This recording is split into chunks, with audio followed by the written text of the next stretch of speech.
Orang yang sadar nih, ngerti sadar. Makanya sering disebut hidupnya itu sudah meditatif, itu bahasa kerennya. Hidupnya itu sudah meditatif. Meditatif berasal dari kata meditasi. Pernah lihat orang meditasi? Duduk, bersila, punggungnya tegak, pinggangnya tegak, lehernya tegak, pandangan lurus ke depan, ditutup mulutnya, ditutup matanya. Itu meditasi? Yes. Tetapi orang yang sedang meditasi semacam itu belum tentu hidupnya meditatif. Itu meditasi formalnya ya seperti itu, latihannya seperti itu. Kalau ada latihan pasti ada praktek dong. Kalau ada latihan ada pertandingan dong. Nah, pertandingannya itu tidak terjadi di situ. Makanya orang yang meditatif itu adalah orang yang ketika dia melakukan aktivitas apapun itu dalam keadaan sadar. Nah, ketika kita sudah bisa melatih diri untuk hidup bermeditatif, maka kesadaran itu selalu tumbuh sehingga kita mudah untuk menjadi sumber cinta. Tahap berikutnya, kita akan mudah untuk sujud pada nurani kita sendiri. Makanya nurani itu akan ngasih pahala kapan? Sekarang. Coba nurani kita diikuti. Bahagia? Taeta pahala. Ganjarannya itu langsung terasa sekarang di sini. Inilah yang dikatakan in ana illa nadhirum mubin. Sesungguhnya aku menyampaikan kepada kalian itu peringatan yang nyata. Jadi pahalanya itu bukan nanti, pahalanya itu sekarang, terasa sekarang. Begitu kita memberikan kebahagiaan pada orang, kita bahagia. Karaos ayeuna eta pahala teh. Nyata nggak pahala? Nyata? Nah, selama ini belajar yang nyata atau yang tidak nyata? Pahala teh engke deui nepikeun ka teu karasa ayeuna. Begitu kita melanggar nurani kita juga dapat pahala. Tapi pahalanya itu ya sesuatu yang membuat kita merasa bersalah. Itu yang kemudian disebut siksa. Iraha siksa teh karaosna. Ayeuna di dieu nyata itu yang disebut dengan nadhirum mubin. Kartos.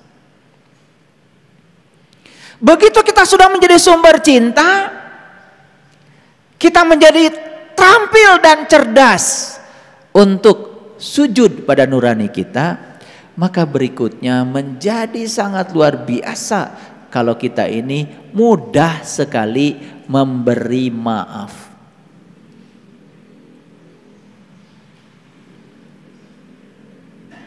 Itu. Sekarang ini sedang ada fenomena ya. Ada orang ngomong gini, yang ini tersinggung. Ada orang yang ngomong gini, yang ini tersinggung. Padahal sebetulnya kalau menurut saya tersinggung itu bukan salah yang ngomong. Salah kita aja. Kenapa sih dimasukkan ke dalam hati? Sebetulnya sederhana penyelesaiannya itu, tidak usah ruwet-ruwet.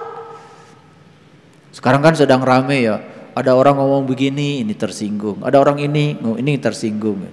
Yang ini lapor ke sini, yang ini lapor ke sini. Duh, bangsa kita ini.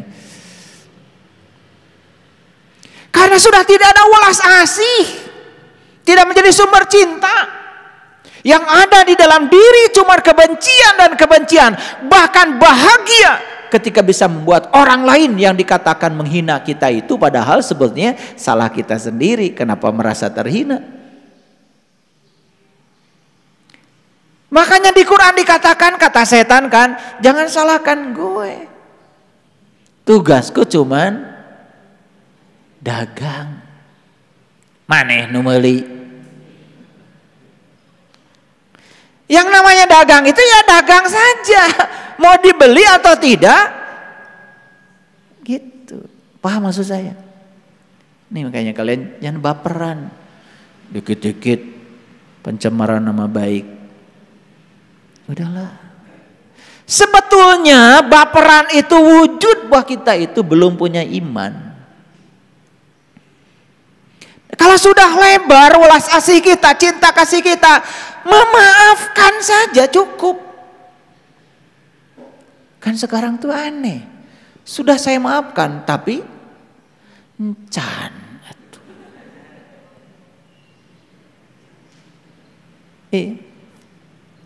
Sudah saya maafkan tapi acan atuh. Jadi semua hanya terjebak di permukaan basa-basi. Itu yang bikin jadi konyol kehidupan ini. Eueun warasna.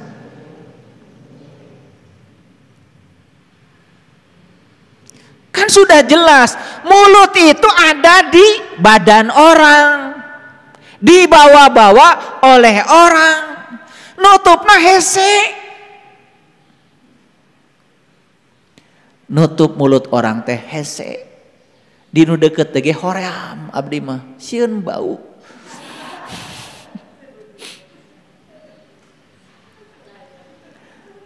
Daripada kita berusaha nutup mulut orang, kenapa sih tutup aja telinga kita?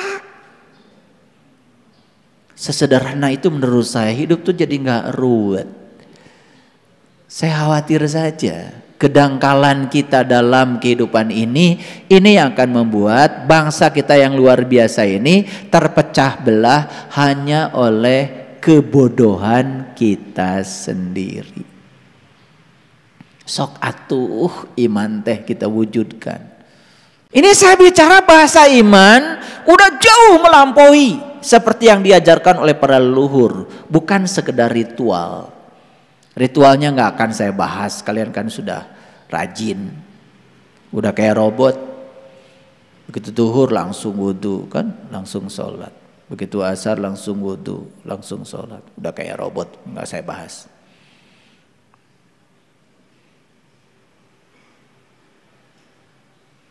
Syukur-syukur sudah berkesadaran, bukan sekedar tidak terjebak oleh rutinitas ritual, tetapi sudah memasuki kepuasan ritual.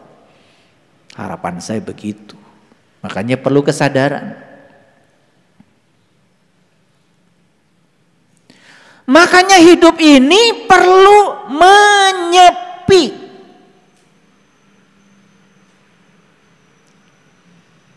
Punya nggak tempat penyepi? Punya? Di mana? Di mana? Di kamar. Dicanak tuh kamar nain ke dia. Mau nyepi di kamar. Hutan? Jauh atuh. Tiap mau menyepi kaleuweung. Jauh. Punya tempat menyepi. Menyepi itu di sini. Tahu artinya menyepi?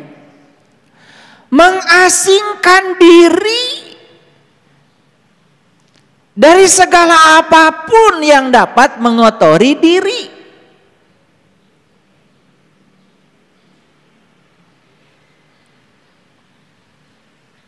Nyepi kedah gaduh sawah, kedah gaduh kebon, kedah gaduh tempat anu raos kanggo niis. Orang yang sudah berkesadaran nyepinya di sini. Ada orang marah-marah, nyepi aja. Ada orang menghina, nyepi aja.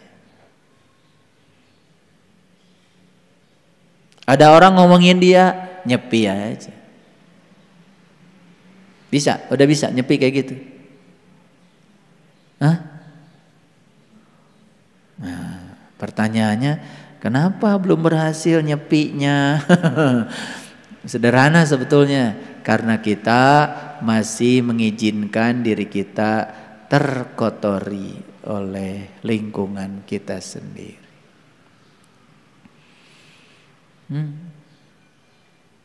Makanya kan saya sudah ngasih ilmu sama kalian semuanya. Ilmunya namanya 7 jangan. 1, jangan suka menyesali keadaan. Kapan kita menyesali keadaan? Kalau kita sedang jadi setan, jadi iblis. Yang suka menyesali keadaan, mada eta, si eta. Apa sih setan dan iblis itu? Dia yang penglihatannya 1. Yang sudah kesadaran penglihatannya 2. Bukan hanya menggunakan penglihatan lahir, dia menggunakan penglihatan batin, sudah terbuka. Makanya apapun yang terjadi, ya sudah. Karena tidak ada yang terjadi tanpa kehadirannya. Tampi we. Makanya tidak mudah menyesali keadaan. Masih suka enggak menyesali keadaan? Lain kieu kuduna oge. Bukan begini seharusnya.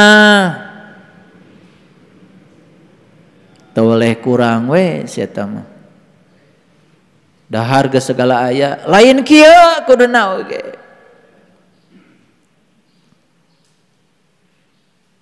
Gitu. Terus aja menyesali keadaan. Yang kedua, jangan mudah tersinggung dengan hal-hal yang sepele. Masih suka tersinggungan? Kenapa tersinggung?